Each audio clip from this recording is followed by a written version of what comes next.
Welcome everyone. Glad you could join us for another deep dive. Great to be diving in again. Today we're tackling, well, one of the big ones, an ancient story that still resonates so strongly, Noah's Ark and the Great Flood. Absolutely. It's a narrative packed with huge themes: judgment, righteousness, survival, renewal. Really fundamental stuff. Definitely. And we're going right to the source text for this. We'll be working through excerpts from Genesis chapter 7, specifically from the 21st century King James Version, as presented in the Deluge, Noah's Ark, and the Great Flood. So the plan is to really unpack it verse by verse, right? Look at the sequence, the instructions, the sheer scale of what's described. Exactly. Understand it as it's written. So let's jump right in, starting with that initial command to Noah. Okay, Genesis 7, verse 1, it kicks off immediately, very direct. The Lord tells Noah, "Come thou and all thy house into the ark." No ambiguity there. It's an instruction. And right away, we get the why. "For thee have I seen righteous before me in this generation." So Noah's character, his standing in God's eyes, is presented as the reason. He's singled out. That's crucial. It's not random. It's based on his righteousness in, well, what the text implies was a pretty corrupt time. Right. Then come the animal instructions in verse 2, and they're quite specific. "Of every clean beast thou shalt take to thee by sevens, the male and his female, and of beasts that are not clean by two, the male and his female." So, different numbers. Exactly. 2 by 2 for the unclean that covers basic preservation, a breeding pair. But 7s for the clean ones. That's interesting. Why 7, do you think? Well, often in this context, clean animals were used for sacrifices or were permitted for food later on.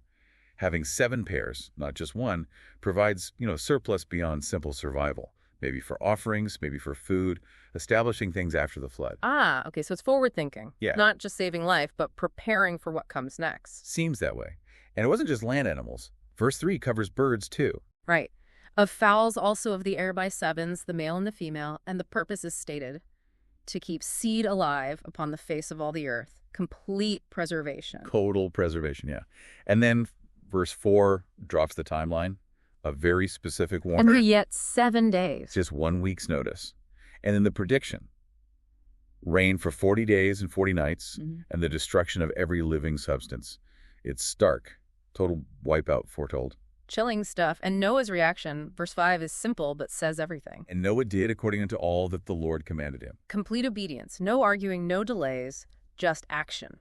That connects back to his righteousness, doesn't it? Absolutely. It's faith put into practice, trusting the command, however huge it seems. And then verse 6 gives us his age. Ah, yeah. "And Noah was 600 years old when the flood of waters was upon the earth." 600. It grounds the story in a specific time frame within this man's incredibly long life, according to the text. Imagine being 600 and undertaking. Well, the scale of it. And verse 7 tells us who went with him. His sons and his wife and his sons' wives with him into the ark because of the waters of the flood. The whole immediate family unit. The core group saved. Okay, so the family's covered, the animals are being gathered, and speaking of the animals, verse 8 circles back to them. Yes, listing the categories again, of clean beasts and of beasts that are not clean, and of fowls and of everything that creepeth upon the earth, just emphasizing the comprehensiveness. And verse 9 clarifies how they went in. "There went in 2 by 2 unto Noah into the ark, the male and the female as God had commanded Noah." Orderly pairs. Seems very methodical, doesn't it? Like a divine procession. Yeah, not a panic. And then verse 10 marks the end of that waiting period. "The 7 days are up. And it came to pass after 7 days that the waters of the flood were upon the earth." Right on schedule. The moment arrives. Must have been intense inside that ark, waiting. And verse 11 gives this incredibly precise date for the start. It does. "In the 600th year of Noah's life, in the 2nd month, the 17th day of the month." That level of detail makes it read like, well, a historical record within the narrative itself. It really does, and it describes how the flood started, not just rain. This is huge. That same day were all the fountains of the great deep broken up, and the windows of heaven were opened. 2 sources. Fountains of the great deep.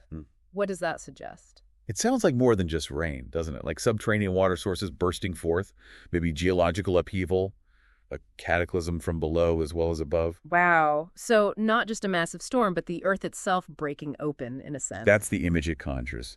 And then verse 12 confirms the duration of that initial phase. "And the rain was upon the earth 40 days and 40 nights. 40 days. That number comes up a lot, doesn't it? It does, often associated with periods of testing or judgment. Okay, so the flood has begun catastrophically. Verse 13 then confirms exactly who entered the ark on that very day. Right, Noah and Shem and Ham and Japheth, the sons of Noah and Noah's wife and the 3 wives of his sons with them, the 8 humans. The manifest, if you like. Yeah. And verse 14 alongside them. A reminder of the full scope of the animals. Every beast after his kind, and all the cattle after their kind, and every creeping thing, every fowl, every bird of every sort. It's hammering home the completeness, every kind represented. And verse 15 again. And they went in unto Noah into the ark, 2 by 2 of all flesh, wherein is the breath of life, just reinforcing that core principle. And then comes verse 16, a really significant action. What's that? After they've all entered, male and female, as commanded, Yeah. and the Lord shut him in. Oh, wow. Not Noah closing the door himself. Exactly. It's a divine act, sealing the ark. It applies protection, security, but also finality. The door is closed. The separation is complete. That's a powerful image. Divine closure. So they're sealed inside. Verse 17, the waters start to rise. Yep. And the flood was 40 days upon the earth, and the waters increased and bore up the ark, and it was lifted up above the earth. It's floating now. Becoming this solitary vessel on a rising tide. And it wasn't just a gentle rise. Verse 18 says, and the waters prevailed and were increased greatly upon the earth, and the ark went upon the face of the waters. Prevail. It sounds like an overwhelming force. Dominating the landscape. And verse 19 just drives home the sheer scale. It really does. And the waters prevailed exceedingly upon the earth, and all the high hills that were under the whole heaven were covered. All the high hills, not just valleys, everything. Total inundation. And verse 20 even gives a measurement. Really? What does it say? 15 cubits upward did the waters prevail, and the mountains were covered. 15 cubits. How much is that, roughly? A cubit's about elbow to fingertip, maybe 18 inches.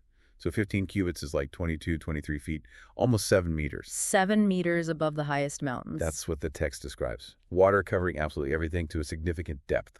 It's almost impossible to visualize, isn't it? Truly unimaginable. And the inevitable result is spelled out next, isn't it? Yes, verse 21 is blunt. And all flesh died that moved upon the earth, both of fowl and of cattle and of beast and of every creeping thing and every man. Total loss of life outside the ark. Verse 22 reinforces it. All in whose nostrils was the breath of life, all that was on the dry land, died. No exceptions on land. And 23 again, just to leave no doubt. Every living substance was destroyed which was upon the face of the ground. They were destroyed from the earth. It's devastatingly clear. But then, that crucial contrast. The exception. End of verse 23. And Noah only remained alive, and they that were with him in the ark. The sole point of survival. The seed for the new world. Exactly. And finally, for this chapter, verse 24 gives the duration. The waters stayed at that peak level. How long was that? And the waters prevailed upon the earth 150 days. 150. So after the 40 days of rain, the water level stays that high for another nearly 5 months. That's what it says. A long, long time for the earth to be submerged under that vast ocean. Wow. Okay, so that's quite a journey through chapter 7. It really is. If we just quickly recap the flow, it starts with God's command to Noah, based on his righteousness. Then the specific instructions for the animals, 7's for clean, 2's for unclean. The 7-day warning follows, predicting 40 days of rain and total destruction.